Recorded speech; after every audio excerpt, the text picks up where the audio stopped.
ಇಂದು ಬೆಳ್ಳಂಬೆಳಗ್ಗೆ ಲೋಕಾಯುಕ್ತ ಅಧಿಕಾರಿಗಳು ದಾಳಿ ನಡೆಸಿ ರಾಜ್ಯದ 40ಕ್ಕೂ ಹೆಚ್ಚು ಕಡೆ ಏಕಕಾಲದಲ್ಲಿ ಸರ್ಕಾರಿ ಅಧಿಕಾರಿಗಳ ಮನೆ ಕಚೇರಿಗಳ ಮೇಲೆ ದಾಳಿಯನ್ನ ನಡೆಸಿ ಅಕ್ರಮ ಸಂಪತ್ತನ್ನ ಬಯಲಿಗೆಳೆದಿದ್ದಾರೆ. ಆದಾಯಕ್ಕಿಂತ ಹೆಚ್ಚು ಆಸ್ತಿ ಗಳಿಕೆ ದೂರುಗಳು ಬಂದ ಹಿನ್ನೆಲೆಯಲ್ಲಿ ಪರಿಶೀಲನೆ ನಡೆಸಿ ಇಂದು ಬೆಳಗ್ಗೆ ಬೆಂಗಳೂರು, ಮಂಡ್ಯ, ಮೈಸೂರು, ಹಾಸನ, ತುಮಕೂರು, ಚಿಕ್ಕಮಗಳೂರು, ಕೊಪ್ಪಳ, ಚಾಮರಾಜನಗರ, ಬಳ್ಳಾರಿ, ವಿಜಯನಗರ, ಮಂಗಳೂರು ಸೇರಿದಂತೆ ರಾಜ್ಯದ ಹಲವೆಡೆ 10 ಸರ್ಕಾರಿ ಅಧಿಕಾರಿಗಳ ಮನೆ ಕಚೇರಿ ಸೇರಿದಂತೆ ಸಂಬಂಧಿಗಳಿಗೂ ಶಾಕ್ ನೀಡಿದ್ದಾರೆ.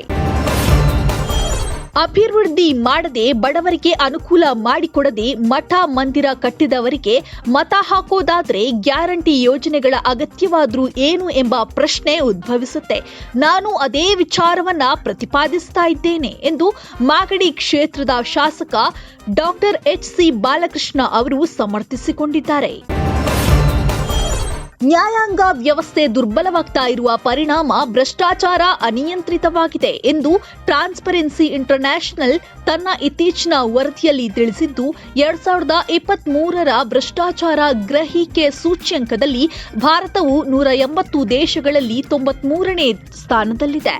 180 ದೇಶಗಳ ಭ್ರಷ್ಟಾಚಾರ ಶ್ರೇಯಾಂಕವು ಪ್ರಕಟವಾಗಿದ್ದು, ಭಾರತ 93ನೇ ಸ್ಥಾನದಲ್ಲಿದ್ದು ಹಿಂದಿಗಿಂತಲೂ ಹೆಚ್ಚಿನ ಬದಲಾವಣೆ ಇಲ್ಲ ಎಂದು ಹೇಳಿದೆ.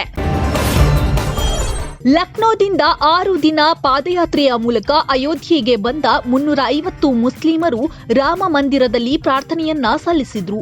ಮುಸ್ಲಿಂ ರಾಷ್ಟ್ರೀಯ ಮಂಚ್ನ ಸಂಚಾಲಕ ರಾಜಾ ರಯೀಸ್ ಮತ್ತು ಪ್ರಾಂತೀಯ ಸಂಚಾಲಕ ಶೇರ್ ಅಲಿ ಖಾನ್ ನೇತೃತ್ವದಲ್ಲಿ 350 ಭಕ್ತರು ಪಾದಯಾತ್ರೆ ಮೂಲಕ ಬಂದು ಶ್ರೀರಾಮ ಮಂದಿರದಲ್ಲಿ ರಾಮ್ಲಲ್ಲವನ್ನ ನೋಡಿ ಎಲ್ಲರೂ ಭಾವಪರವಶರಾಗಿದ್ದಾರೆ. ಇದೊಂದು ಅವಿಸ್ಮರಣೀಯ ದಿನ ಅಂತ ಹೇಳಿದ್ದಾರೆ.